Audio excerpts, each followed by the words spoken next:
In the reading you guys have for this module, you're going to be reading Julia Driver, and what she's trying to do is defend act utilitarianism against some pretty serious objections, and we've looked at a number of those objections in the last lecture. So there are quite a few responses available, and we'll talk about some of the options, but then land on what Driver ultimately argues for, and that way you can be better prepared for the reading. So let's dive into it.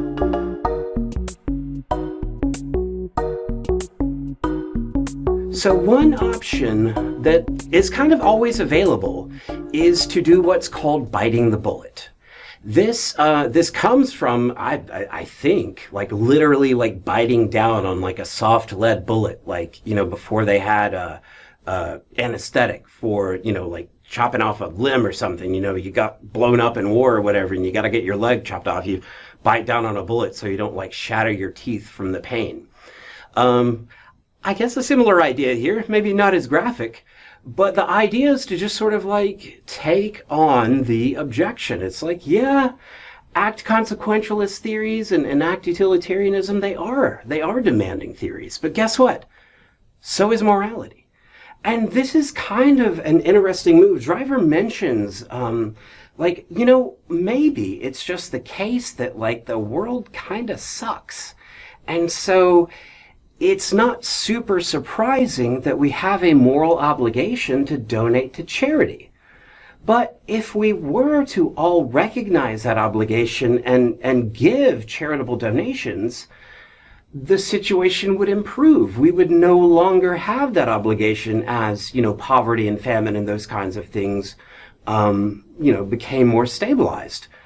And so it's not really a problem for act utilitarianism. It's just like a fact about the world that like, gosh, people are just really, really suffering and we should do something about it. And you know what? Like, that kind of makes sense.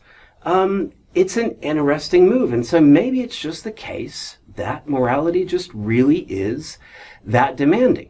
We could also just try to explain why these intuitions were wrong in the first place. And again, like, maybe we're just not appreciating, like, the state of the world. Or what about this? Like, how about, you know, remember Jim, who's our staunch pacifist, who has to kill one person to save 9? Maybe we just need to say, like, you know what, Jim, get it together. Like, I know you're a pacifist, but like, get it together. You've got a clear opportunity here to save 9 lives. Let's do it. Don't be such a baby. I mean, that's a way to sort of challenge those intuitions. Now, this sort of challenging the intuition has always kind of rubbed me the wrong way. The idea, I mean, it sounds very poetic. It's, you know, the thought is that we're not bringing our friends down to the level of strangers. We're lifting strangers up to the level of friends. Oh, isn't that so sweet? Isn't that so great? But like, the problem is still there. I can't treat people with more, you know, I can't hold their well-being more valuable to me than I can of like complete strangers. So it's like the problem still seems to be there. And meanwhile, I guess I'm friends with all these strangers. I don't know. That's a lot of friends to keep track of. What Driver ends up doing, and what is such a cool move here, we're just going to kind of like rethink our decision procedure.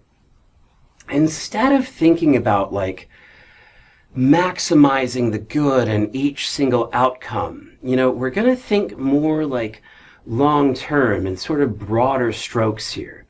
So let's think about the friendship objection, because this is a good one to kind of like focus in on.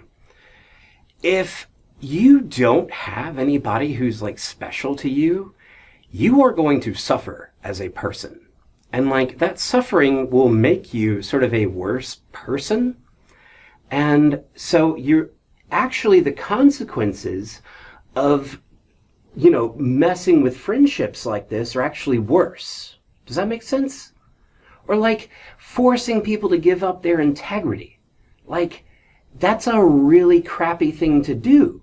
And so we shouldn't require that, because that in itself would have bad consequences. The idea here is that if consequentialism were so demanding as these people are saying, nobody would follow the view. And that in itself would have really bad consequences. Because, I mean, it seems like a really good theory, right? At least a defender of consequentialism or utilitarianism would push that point. Let me try to I'm going to give you two analogies here to sort of like help you kind of see what we're after here. Here's one kind of like silly example. Let's say we're in a city and we're seeing a lot of strong arm robberies. This is where somebody like, give me your wallet or I'll beat you up or I'll, like hurt you or whatever. So they willingly hand it over, but, because they don't want to get beaten up or whatever. So what we're going to do is, in order to cut down on the number of strong arm robberies, we're going to make this a capital offense. So something that carries the death penalty. Now, this might be a well-intentioned move, but here's the problem, is if I'm going to rob you, I might as well just kill you, right? Because I'm going to get a death penalty either way. And, if you're dead, you can't testify against me. I'm not going to leave like a live witness there. So our well-intentioned attempt to stop violent crime ended up causing way worse crime. This ended up having really bad consequences, even though we were trying to give it good consequences.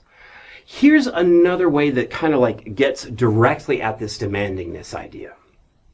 Let's say that we are collecting money for charity and we are in like a really rich neighborhood, like which boat should we take out this weekend kind of rich, okay?